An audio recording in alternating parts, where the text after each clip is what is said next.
And my teammate she was natural. She was telling me like, blah, don't get a perm. You're gonna regret it. I was like, no.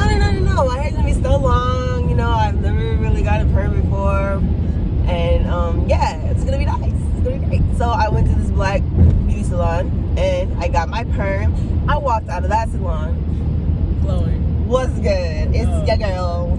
And I felt great about it. And so I wore my natural hair. I went to practice, put it in a ponytail, edges was sleek, everything was nice, you know, until like a summer later when that new growth started getting a lot of new growth, you know, and then I washed my hair and I see these straight strands and I started to hate it. Yeah. So one day I just went in the bathroom, locked myself in the bathroom with scissors and a bag, and I just chopped it all off. You chopped did it yourself? Every piece of straight strand I see, I chopped it off. I was tired of it. So I did that, and then I started looking at ways to style my natural hair.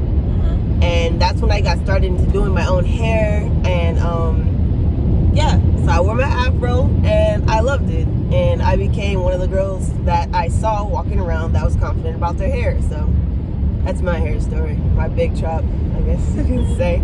But that's how my HBCU influenced me in the social aspect, which is like they teach you how to be unapologetically confident in your own skin, and that's one thing I can take away from college that has a huge impact on my life still to this day. That's powerful. Thanks. So with you, did you guys, I know like you took PWI, so of course predominantly white. Yeah. Did you guys have like African American groups or like somewhere where you can relate to, like with a group of people so you don't feel alone? Yeah, so we had like the Black Student Alliance. We had actually me and two of my really close friends. One of them played lacrosse and the other one ran track.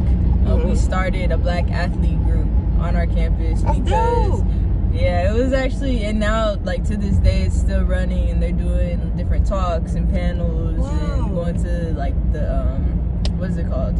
Like the BSA conference. There's like a national conference for black student athletes in college.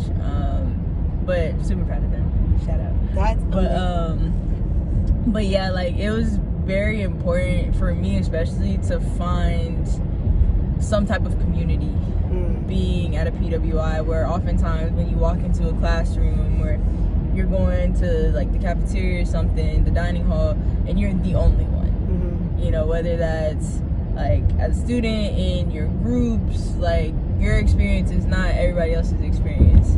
And my school is known for being very expensive, so a lot of these kids that you're in classes with or that you're just around every day are very privileged. And they know that they're privileged, but they're unapologetically privileged. You know, so they're like flaunting what they got, and they're talking about, you know, how their dad owns such and such company and this, that, and the other. And it's just like, I mean, that's nice, but like you ain't gotta be a butt about it, you know what I mean? Like you don't have to flaunt it in front of everybody else. So I mean, that's like a little bit about my experience. Like the community was just the biggest part, and you could tell that like if you passed a black person, you pretty much knew them because everybody was seeking that community. Wow. Because the contrast was that great as far as like your experience versus like the experiences of students of a different color. And we had instances on campus of racism, of like defamation of property, of like statues that needed to be taken down because they were, you know, like promoting something that just wasn't in line with like equality and like where America is today. Like it was still stuck in like old mindsets type stuff. So like it was called the Allen Building takeover, and like black students literally like took over an administrative building to try and like get change, and a lot of stuff happened. But yeah, it is I mean, it's a process. Anywhere it's a process, but especially at PWIs, like a lot of these colleges and institutions are still stuck in old times. You know, the mindset is just way behind. But slowly but surely, I think change is happening. Did you ever feel like uncomfortable in a classroom setting, or have you ever experienced discrimination or racism? Yeah, I mean, there was a lot of times where I felt uncomfortable. But I think part of it, for me at least, was like being secure in myself. For sure. So when I walk into the classroom and I was the only one, I look around, I'm like, okay, this is how it's gonna go today. Like, depending on the topic that we're talking about. I remember I was in a child development class, and we were talking about like upbringings and stuff like that. And like me sharing my experience was way different than a lot of the kids sharing their experiences. So I mean, just small differences like that.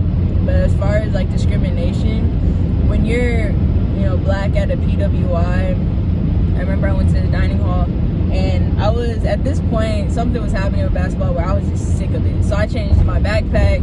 I didn't wear athletic clothes on campus. Like, I was, at this point, like, I was just like done for a little bit. I needed a break. So I go to the dining hall, I'm eating and stuff, and I walk out, and somebody's like, oh, what sport do you play? I'm like, like, I look down, I'm like wearing like jeans, like actually like got dressed, like like had no inclination that I was an athlete. But that was people's first question. Even when me and my friends were like out in the town and stuff, like that was their question, was like, oh, what sport do y'all play?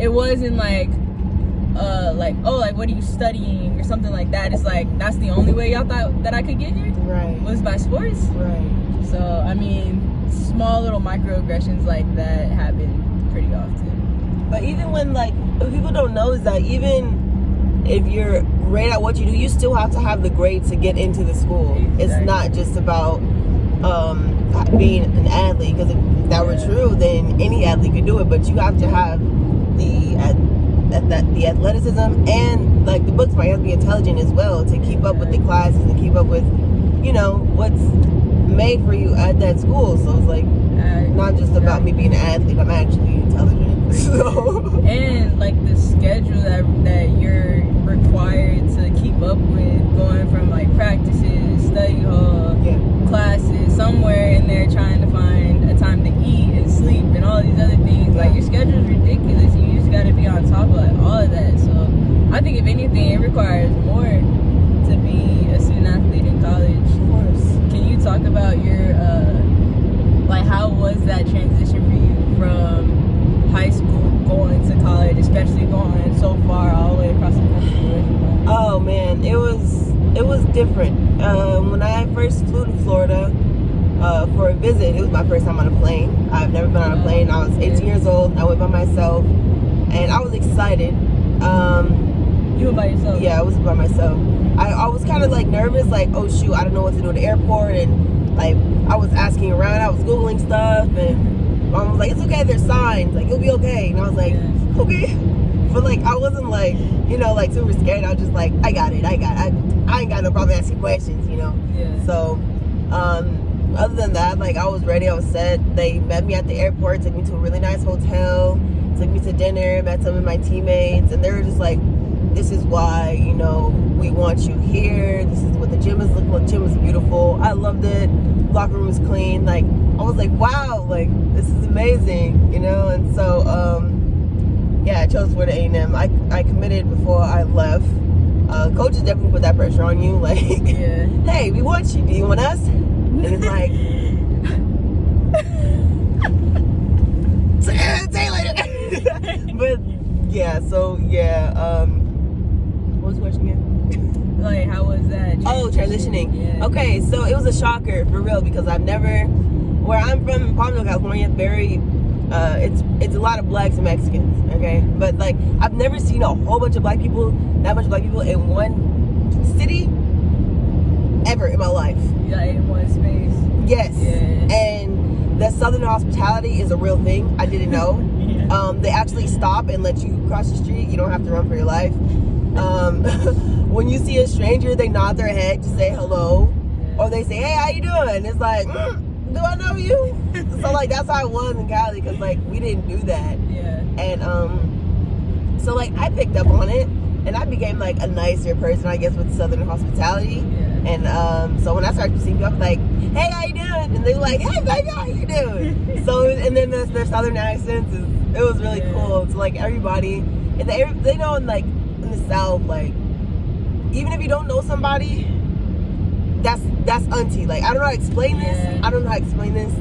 But like, okay, for an example, the cafeteria lady in the dining hall, or we call it the caf, her name was Peaches, and she was there every day. She was serving people. She was real funny, and she had some missing teeth, and she was really cool, you know. But like that, everybody called her auntie. Like that was auntie, you know. And so she was like, "Hey, baby," like, "Hey, auntie," and then that's not really your auntie, of course, but that just like Black people have that culture, that family oriented like spirit, and it is like that's just how it is. And there was a man. He was her boss. He was like the manager, supervisor, right? And he always be walking around talking to people, like laughing. He's really funny. His name was Kenny, and everybody called him Unc. Like, hey, Unc. That's just how it was. And he's like, hey, nephew, hey, niece. So like that's just how it was. So it's like it was a family away from home, not just with the community of the school, but like the athletic program. My coaching staff, she took me in like a mother would, and that made me really comfortable. And she made sure I was good, and my teammates, they were really cool too. So I felt really comfortable, and I felt like this is where I belong, and that's why I stayed for 6 years. So it was a shocker coming in, but I quickly adjusted. No, that's dope. I think like a little bit of that is kind of similar with my experience. So at Duke, when you see like the staff and the faculty is very different. So like the faculty, like the professors and stuff, mainly white, like older white people. But like staff, as far as like groundskeepers, people that take care of the dorms, people that serve the food, it's like all Black people. Like you will not find a white person. The staff is Black. Yes. That doesn't help anything. Right. So, but in that same like vein, like when the black students went to the dining hall, or like you're walking around the dorm or something, and you see somebody, it's like you speak, and that person gonna look out for you. Like that person gonna take care of you. Yeah. So, much of that, I feel that for sure. And you have that. Like I still talk to a couple of them, like to this day. Really? Yeah. Just like keep in contact. Like, what's it called? Like one lady, her name is Shy. I love Shy. She had 3 sons, and one of them played basketball. And one of them, his name is Poppy. Oh. He was like the youngest, but like they would come to our games, or I would like let them in the gym, and they like come shoot around and stuff. And it was really like it was just family. That's beautiful. So you guys are able to find your own like family within BWI. For sure. That's amazing. For sure. I'm glad that you weren't like alone or felt, out of. Did you ever feel out of place? Did you ever feel like this is not for me? Like when it comes to, I know like school wise and like the big schools, big names, big people. Yeah. But did you ever feel like unhappy with the situation when it comes to seeing people like yourself, or the amount of Black people that you had access to within the staff or classmates? I think the main thing that stuck out to me was the lack of initiative, or the lack of effort put in to make the Black students feel just a little bit more comfortable. Whether that was hiring a more diverse staff, whether that was like providing more resources, especially once like the social injustice stuff started happening, of those things. Like there wasn't really, like we really just had each other to talk to and to have that safe space. But having more people that we could like reach out to, or people that knew what we were going through to relate to from like an older experience, right, I think would have been nice. And then like athletically, so like as I was kind of like going out was when they were starting to make a couple of changes, as far as hiring more Black staff, hiring more Black head coaches, because like my friends can tell you like their experience. Like one of them played lacrosse, which is a like she's like she's the token black girl on her team, you know. And then like running track, they had more than lacrosse, but all of the coaches were white. So like their experiences were very different from mine because my team was diverse. I would argue. Would you say that basketball is the most diverse sport? In my school it was football, I'd say. Basketball, no, not at my school. It's mostly black girls, and we had my teammate E, shout out to you, Turkish from Turkey. Any other foreign players that we had? Another one from Ivory Coast, Flo. But other than that, no, not at my school. Most everybody was black. Yeah, but football, I think so. They had some Spanish. They had a little bit of white boys. Yeah, the white boys were quarterback, kicker. I don't think we had any like big like linemen that were white. I don't think so. But yeah, no, basketball was the most diverse. I think because there's not many of us. It's only like 12, you know. It was like actually 15. Yeah, no, not in my school. Like where I went, it was almost even. So it was 5 like full black girls, 5 mixed girls, and 5 white girls. Yeah, like it was. And then our staff, our head coach was a white female. I had a black female assistant coach who like shout out Coach Rini. Like she's literally like a second mom. And then we had like a Hispanic guy and then an older white guy. So we covered all of it, but it was like that was the most diversity you saw on campus. Like by far. As far as like one like unit or like one what's it called? Like I don't want to call it department, but one like entity. Yeah. Like that was the most diverse. But yeah, it was just the fact that administration on both the athletic and the academic side, they have the money.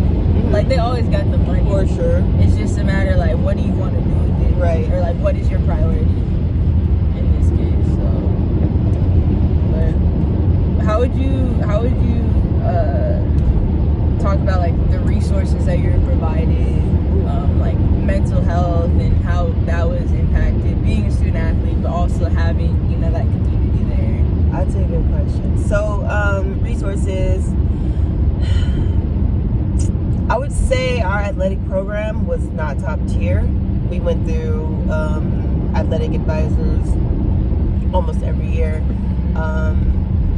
For the coaching staff, like for the most part, my first 3 years was like, my first 2 years was the same like coach, assistant coach. Maybe not actually. I think I got a different assistant coach almost every year. Oh wow. Besides 2, yeah. So, and I was in college for 6 years, so I got my master's. Forgot to tell you guys that. Oh, that's a long story. But anyways, I'll talk about that afterwards. I would say the resources were subpar. Because one of the biggest differences between the HBCU and the PWI is the money and the resources. And so I guess like one way the schools get their money or get money is from the alumni association and things like that. And I'm not gonna say our alumni association like didn't give us money, but it was just like we didn't have that much support. We didn't have much luxury, I guess, but we had like we made it work though, you know. And like I was happy with what we had. It was nothing like, it wasn't like rats running around or anything. It wasn't like super old equipment or anything. But compared to a PWI, like the basketball players didn't just have their own basketball weight room like we talked about the other day.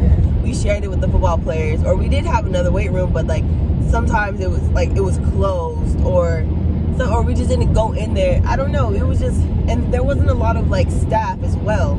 Like we have the conditioning coach was the same conditioning coach for every team, and like there were for every sport there's like 2 or 3 of them. Like football players had a conditioning coach, but like sometimes we'd go to the football players conditioning coach, and there was like another conditioning coach. She did like tennis, softball, and blah blah. So like we go back and forth. And then like that kind of messes up like the regiment and things like that, because they have different workouts and, you know, conditioning and stuff. So like we had like our favorite trainers that we liked going to and stuff. But like it was never consistent, and it was a lot of change and adapting that you had to do to like different staff and different personalities and things like that. But it's not really a bad thing. It's just like there's a lot of change and people getting fired every year and people quitting, and yeah, the consistency was not there at all. So it gets a little irritating. But I mean, I just learned to work around it, just to go with the flow and do the best that I can do when it comes to like performance wise, things like that. But like the resources for sure, they got better as the years went by. But yeah, it could have been better. But at HBCU we did not have the support that we needed, I would say, financially, to just have the best for our athletes. Like we had like little spurts. We used to have like this fridge that was full with Gatorades and muscle milk. That didn't last long because people greedy. Yeah. And then like, okay, you guys can only take one today, or you know. But before that, it was like, oh, you guys can come and get it whenever you want. But then the supply started running short and it stopped. It's like, dang, like can we have something nice? We get one thing nice, and then it's like it don't last that long. Yeah. But I mean, when it was there, we appreciated it. I appreciated it. So thinking about your high school law, Yeah. right? What would you tell her before she got on that plane and went to Florida? Whoa, that's a good question. What would I tell Lil La? Yo, I don't think this is Mino. What? I think that's Mino. Time out, guys.